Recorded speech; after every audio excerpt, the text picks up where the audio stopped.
Aku hanya melakukan apa yang seharusnya. Penguasa kegelapan telah dilarang menyentuh alam bumi, dan itu demi keseimbangan antar seluruh alam. Tapi kau malah membiarkan Zera melampaui kekuasaannya. Tuan Moros hanya ingin menguasai bumi. Tapi Zera berbeda. Dia selalu berambisi untuk memperluas alam arwah. Woi Nyet, gimana keadaan lu? Gue nggak pernah sebaik ini. Kenapa emangnya Maxim? Gue khawatir kalau lu kenapa-napa setelah pertarungan lu dengan Asura kemarin. Tenang aja. Gue justru merasa lebih baik setelah gue berhasil melenyapkan Asura. Sekarang kok style lu jadi gini? Perubahan ini adalah respon tubuh gue setelah menerima kekuatan yang sangat besar ini. Nah, itu dia yang gue juga penasaran. Apakah lu dapat kekuatan baru untuk mengalahkan Asura? Gue telah diberkati oleh sang penguasa alam arwah, Zera. Dan sekarang gue adalah utusannya di bumi. Apa? Siapa itu Zera? Dialah entitas terkuat yang pernah gue temui. Dia telah memberikan kekuatan dan pencerahan kepada gue, bahwa selama makhluk bumi tidak tunduk pada satu aturan yang sama, maka bumi akan selalu berada dalam perpecahan dan pertikaian. Tunggu. Maksudnya gimana? Berkat kekuatan dari Zera, gue akhirnya memahami apa arti kedamaian yang selama ini gue cari. Jika semua makhluk bumi tunduk pada satu kepemimpinan, maka bisa dipastikan bumi akan damai selamanya. Dan hanya Zera yang pantas memimpin kita semua. Gila, ternyata kekuatan Zera ini yang telah mempengaruhi Wukong. Nyet, sadar kalau semua makhluk di bumi harus tunduk pada Zera, maka bukan kedamaian yang tercipta, tapi pemaksaan. Atau bisa dibilang sama aja kayak penjajahan. Terserah apa yang mau lu katakan, gue akan tetap pada rencana gue, yaitu menundukkan semua kerajaan di bumi dan memperluas kekuasaan Zera.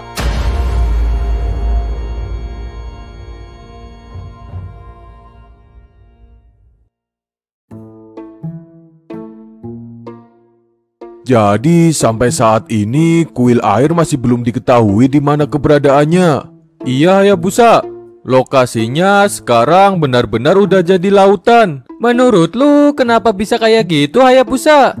Teori gue sih, kalau Asura telah memulihkan semua kuil yang dia hancurkan, harusnya kuil air juga udah kembali seperti semula. Tapi jika kuil air sampai sekarang masih belum balik juga, itu artinya kuil air hilang bukan disebabkan oleh Asura. Masuk akal juga sih. Kenapa gue nggak kepikiran? Emang gimana caranya kuil segede itu bisa hilang? Apa jangan-jangan ada banyak penjaga di sana yang menguasai jurus teleportasi, dan mereka menggunakan jurus itu bersama-sama untuk memindahkan kuil air sebelum dihancurkan oleh Asura? Atau mereka menteleportasi Asura sebelum dia mengeluarkan jurus penghancurnya? Bisa juga sih, walaupun bakal susah, karena Asura nggak mungkin diam aja kalau diserang pakai jurus kayak gitu. Emang lebih susah mana? Menteleportasi Asura atau menteleportasi kuil segede itu? Sama-sama susah. Setahu gue sih, kebanyakan penjaga di kuil air adalah pengendali elemen air dan elemen kayu. Kalau kayu dicampur air, jadinya apaan? Jadi basah lah. Elah, itu mah gue juga tahu. Tapi kayu bisa ngapung kan di air, kayak perahu. Perahu? Apa mungkin mereka kabur pakai perahu?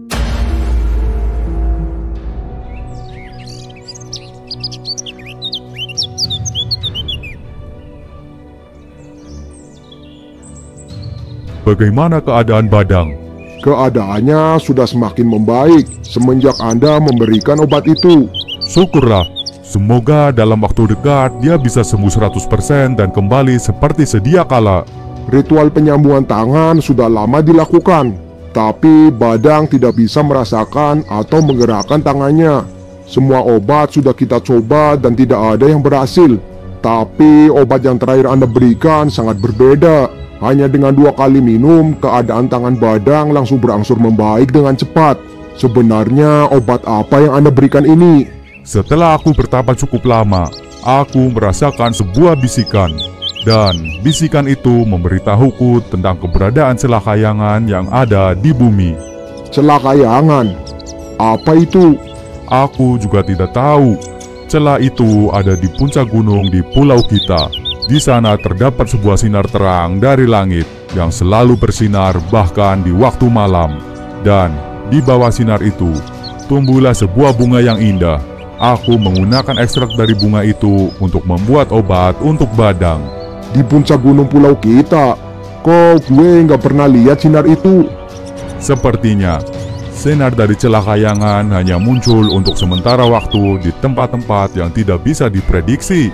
Dahulu kala, ada kisah dari nenek moyang kita bahwa makhluk kayangan akan datang ke bumi melalui sinar terang dari langit. Dan mereka akan turun di tempat-tempat yang jarang ada manusia.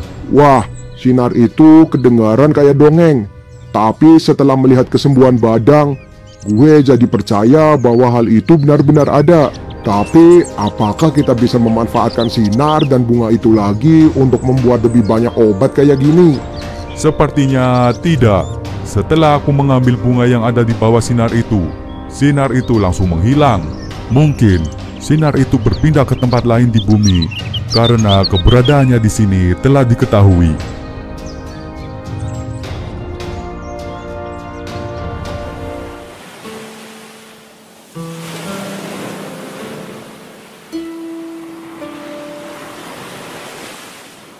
Tuan Kenta, persediaan kita mulai menipis.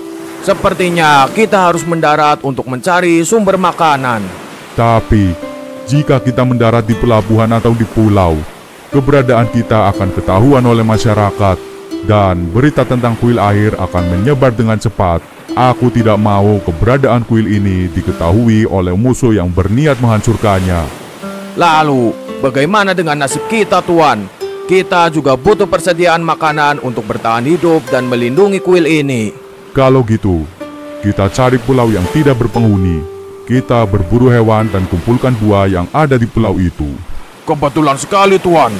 Saya tadi sempat melihat ada sebuah pulau di dekat sini. Sepertinya pulau itu tidak berpenghuni karena diselimuti oleh hutan yang tebal. Baiklah, kalau gitu, ayo kita ke sana.